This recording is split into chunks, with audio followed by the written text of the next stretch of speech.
हाँ dear students, अभी छुट्टियों के बाद हम ये नेक्स्ट चैप्टर स्टार्ट करेंगे, मोशन इन ए प्लेन। ये 4th चैप्टर है। So in this particular chapter we have to study 11 topics. इसके अंदर कितने टोटल स्टडी करना है? 11 topics as per the revised syllabus. So first topic is the introduction, second is scalars and vectors, third is multiplication of vectors bye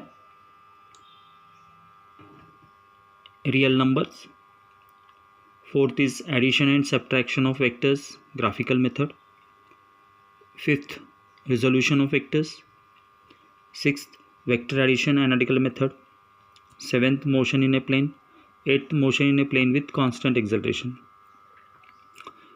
ninth 4.9 is relative velocity in 2 dimensions, 4.10 is projectile motion, and 4.9 is uniform circular motion. This chapter is very important. At least 1 or 2 questions will be there every year in the NEET exams. NEET exam में at least 2 questions तो रहते ही हैं इसमें से, और CET के लिए भी 3 से 4 क्वेश्चंस रहते हैं चैप्टर के लिए।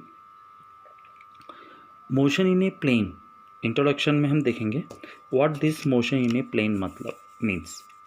You see, we know that first chapter में हमने पढ़ लिया था that motion in a straight line, motion in a plane and motion in a space. motion in plane मतलब होता है 2 dimensional motion. Okay, 2 dimensional motion मतलब कैसा है? जिसके अंदर x axis and y axis आता है और जिसके अंदर 2 कोऑर्डिनेट एक्सिस एग्जिस्ट होता है। जैसे हमने देखा था कि कोऑर्डिनेट सिस्टम में x axis, y axis and z axis रहता है। तो xy या फिर yz या फिर zx, 2 कोऑर्डिनेट एक्सिस जब क्रिएट होता है, एग्जिस्ट होता है, तब उसको हम क्या कहेंगे? That is called as what? Motion in a plane और 2 डायमेंशनल मोशन। अब मोशन इन ए प्लेन में जब हम पढ़ेंगे तो उसमें क्या होगा? वेलोसिटी, एक्सेलरेशन, डिस्प्लेसमेंट, ये दोनों के दोनों 2 कोऑर्डिनेट से रिप्रेजेंट किया जाएगा। It will be represented bye 2 coordinates. जब 2 कोऑर्डिनेट से रिप्रेजेंट करते हैं तो उस केस में हमको याद रखना है कि 2 कोऑर्डिनेट के केस में displacement, velocity will not be represented bye positive x axis और पॉजिटिव वाई एक्सिस और पॉजिटिव जेड एक्सिस। तो उसके लिए हमको एक नया कॉन्सेप्ट लेना पड़ता है, that is called as the vectors. तो वेक्टर रिप्रेजेंट करने के लिए हमें क्या? Vector is what? It is the quantity which has both magnitude as well as direction. तो 2 डायमेंशनल मोशन में हमको जब भी displacement of a particle represent करना होता है या फिर वेलोसिटी रिप्रेजेंट करना होता है या फिर एक्सेलरेशन रिप्रेजेंट करना होता है, तब हमें एक नया कॉन्सेप्ट लेना पड़ता है, वेक्टर। वेक्टर से हम क्या कर सकते हैं? उसका डिस्प्लेसमेंट, उसका वेलोसिटी, उसका एक्सेलरेशन हम रिप्रेजेंट कर सकते हैं। So now we have to start with this 2 concept, that is scalars and vectors. Scalars and vectors का क्या मतलब है?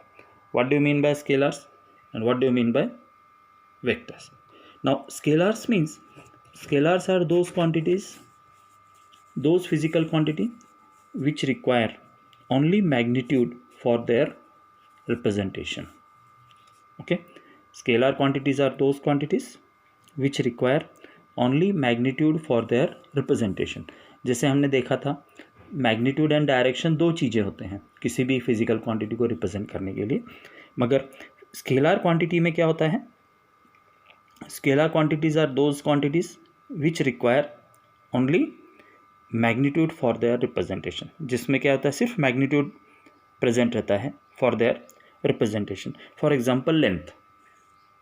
लेंथ को रिप्रेजेंट करने के लिए मुझे क्या करना पड़ेगा? सिर्फ उसका मैग्नीट्यूड यूज़ करना पड़ेगा और यूनिट रिप्रेजेंट करना पड़ेगा।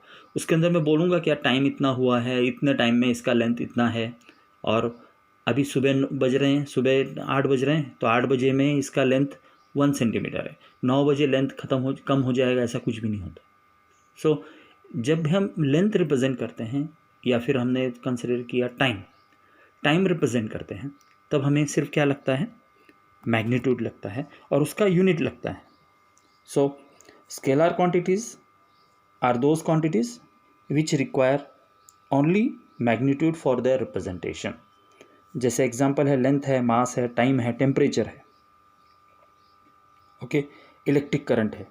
तो ये सब क्या है, एनर्जी हो गया या फिर पावर हो गया, वर्क हो गया। तो ये सब कौन से क्वांटिटीज़ हैं, स्केलर क्वांटिटीज़ है।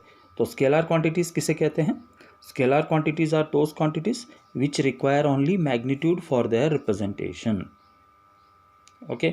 जैसे मुझे बताया गया डिस्टेंस बिटवीन और the length of the book is 10 centimetre. तो इसका मतलब क्या है, बुक का जो लेंथ है वो 10 सेंटीमीटर में ही बताया गया है, 10 सेंटीमीटर है। तो 10 क्या आ गया इधर, मैग्नीट्यूड हो गया, और सेंटीमीटर क्या हो गया, यूनिट हो गया। तो इस क्वांटिटी को हम स्केलर क्वांटिटी कहेंगे। जब भी हम लेंथ मेजर करेंगे या डिस्प्लेसमेंट मेजर करेंगे तो उस वक्त क्या होगा, स्केलर क्वांटिटी। सिर्फ लेंथ के लिए, लेंथ हो गया, मास हो गया, टाइम हो गया, टेम्परेचर हो गया, एनर्जी हो गया, इलेक्ट्रिक करंट हो गया, पावर हो गया, वर्क हो गया।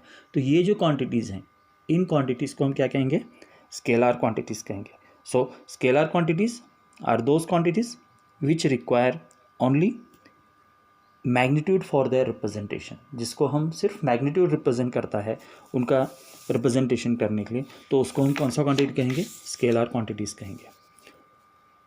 तो स्केलर कैसे रिप्रेजेंट करेंगे, scalars can be represented by magnitude and a unit, okay.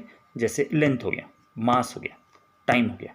Time बोले तो हम क्या बोलेंगे, सिर्फ सुबह 5 बज रहे हैं, सुबह 8 बज रहे हैं, सुबह का 8 बज रहा है, ओके। तो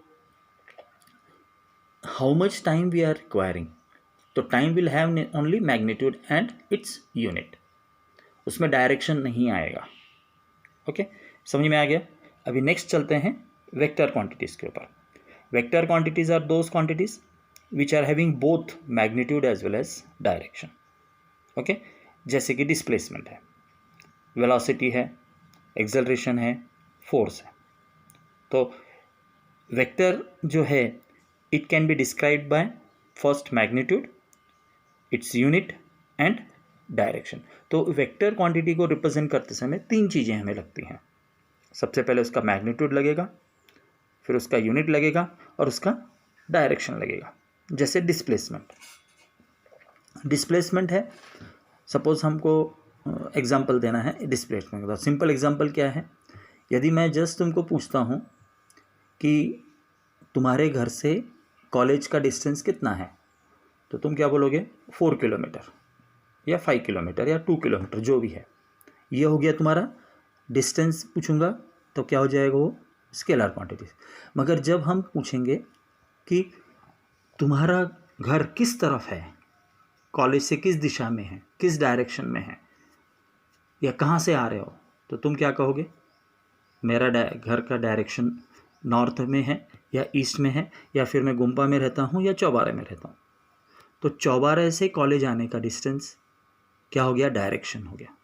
चौबारे से अभी तुम्हारा जो आने का जो डिस्प्लेसमेंट है वो कैसे होगा, वो होगा फ्रॉम चौबारा टू कॉलेज। सो चौबारा से कॉलेज आने का मतलब ये डायरेक्शन हो गया। चौबारा से कॉलेज आने का डिस्टेंस हो गया 1 किलोमीटर या 2 किलोमीटर, और यूनिट हो गया किलोमीटर। तो यहाँ पे 3 चीज़ें लगेंगे। So displacement will have 3 quantities to represent. What are they? First of all, we have to say the direction. Second, we have to say the magnitude, and third, we have to say the unit. So जो vector quantity है, जैसे इधर example दिया हुआ, vector can be represented by an arrowed line. उसको कैसे represent करेंगे vector quantities को, P, vector P is denoted by arrow head, इसके ऊपर डाल देते हैं। तो एरो हेड डाल दिया है तो वो क्या हो जाएगा, वेक्टर। अभी ए बी है, तो ए से स्टार्ट हो रहा है, बी में जा रहा है, तो ये क्या हो गया तुम्हारा, this will be treated as a vector. A will be treated as a tail and B will be treated as a head. तो ए बी क्या होगा, मैग्नीट्यूड हो जाएगा, डायरेक्शन होगा A to B, tail and head, and P is the, उसको represent करेंगे vector head P से। Okay, so next second video में हम उसके आगे का देखेंगे।